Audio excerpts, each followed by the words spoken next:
Tere, minu nimi on Marek Laaniste ja olen BankUpi ärijuht. Näitan täna, kuidas BankUpis e-arvete saatmine ja vastuvõtmine käib ja veendute, et see on ka päriselt lihtne. Kui olete konto loonud BankUpi, siis saate koheselt juba e-arveid saatma hakata. Kui aga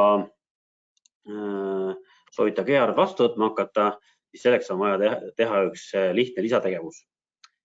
Nimelt, kui selline soov on, saatke meile meil aadressile teenindused@bankup.ee, andke märku, et soovite hakata e-arvet vastu võtma ja meie juba siis avame sinu ettevõttele e-arve vastuvõtu. Kui oleme e-arve vastuvõtu Eesti e-arvete võrgustikku sisse lülitanud, saadab juba äriregister sulle teavituse, et tuleb kannet minna kinnitama. Kindlasti minna äriregistris kinnita kanne 7 päeva jooksul. Vastasel juhul tuleb seda protsessi uuesti alustada. Et tee see kindlasti 7 päeva jooksul ära ja oledki e-arvete vastuvõtja. Nii, aga vaatame nüüd, kuidas see e-arvete vastuvõtmine ja saatmine siis BankUpis siis käib. Kindlasti on juttu olnud, et see e-arvete nii saatmine kui vastuvõtmine on üks väga keeruline tegevus ja igasugused teab, mis formaadid seal küll kõik liiguvad ja nii edasi.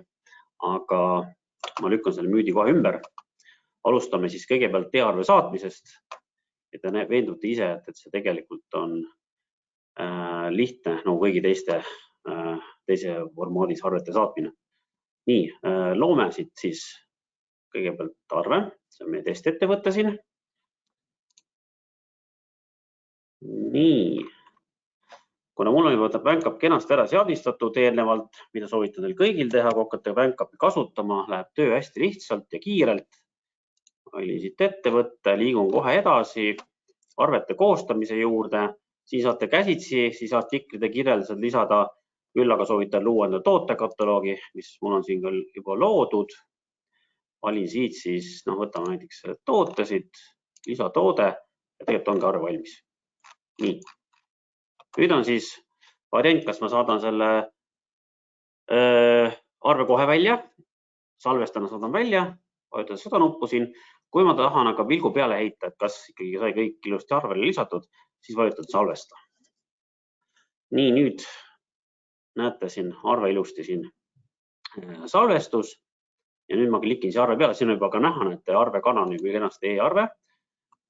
Kui tekib küsimus, kuidas e-arve kanalise sattus, siis klienti sisestades on meil klientide kaardil on kasutusel äriregistri liides ja kui see ettevõtja, kes e-arvet vastu võtab, on siis sellel automaatselt juba siis vaikimist tuleb e-arve kanal juba külge, nii et selle kliendil oli kenasti olemas.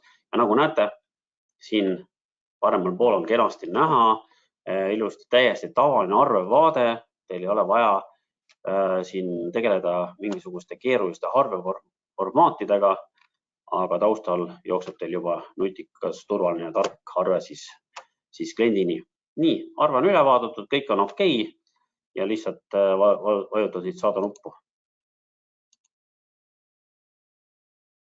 Nii, e-arve saadetud. Nii lihtne see oligi.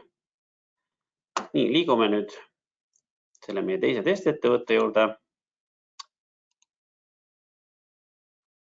ja vaatame üle ostuarvete poole. Ostuarvete puhul jällegi samamoodi. Kindlasti on räägitud, oi see ostuarved, et küll see e-arve tuleb ja see on nii keerukas. Ei ole keerukas. Ei ole vaja teil mingit andmete sisestamisi teha, ei digiteerisi, mitte midagi. Kõik käib automatiseeritult. Mul on siin eelnevalt üks arve juba, näete siin kenasti juba olemas, sisse tulnud ja lihtsalt ma vajutan selle arve peale, kuna siin on kirjas ootab aktsepteerimist ja näete, jällegi on näha siin täiesti tavaline klassikaline arvevaade, vaatate selle arve üle, kas kõik on okei ja kui kõik sobib, siis lihtsalt vajutate aktsepteeri nuppu ja oletegi selle arve vastu võtnud, peale mida siis arve liigub kenasti teile arhiivi ja ka siis raamatupidajale raamatupidamistarkvarasse, kui see ühendus siis aktiveeritud. Ja müügiarvete poole peal samamoodi veel lisan, et kui te arve välja saadate, e-arve näiteks oodata välja, juba siis liigub ta samamoodi ka siis raamatupidajale. Nii, näete, kenasti arve aktsepteeritud ja aktsepteerimise puhul üks väike nüanss veel, seda saate ka veelgi automatiseerida.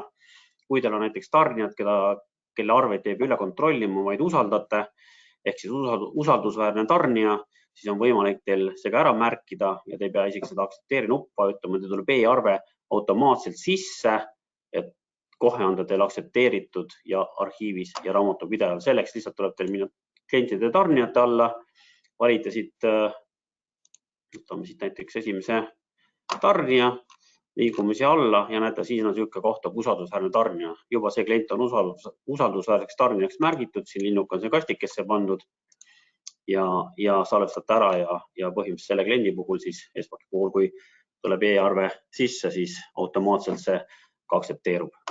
Nagu te nägite, kõik on imelihtne. See jutt, et on vaja teada igasuguseid arveformaate ja mida kõik iganes, see ei pea paika. Teie igapäevatöö on ikkagi täiesti tavaliste arvete saatmine, arvete vastuvõtmine, lihtsalt arvete saatmisel on teil arvekanaliks e-arvekanal ja ei jäi mitte midagi muud. Nii, kui nüüd tekkis seoses sellega veel küsimusi või siis näiteks kuidas siis e-arvete vastuvõtjaks hakata, siis võite mulle julgesti kirjutada, samamoodi on abiks meie klienditugi, võite kirjutada klienditukke või siis ka klienditoe telefonile helistada 6519 519. Et küsige julgelt, me aitame ja ega muud, hakake ka kasutama, saatma ja vastu võtma meie arveid. Mina tänan ja järgmiste kohtumisteni.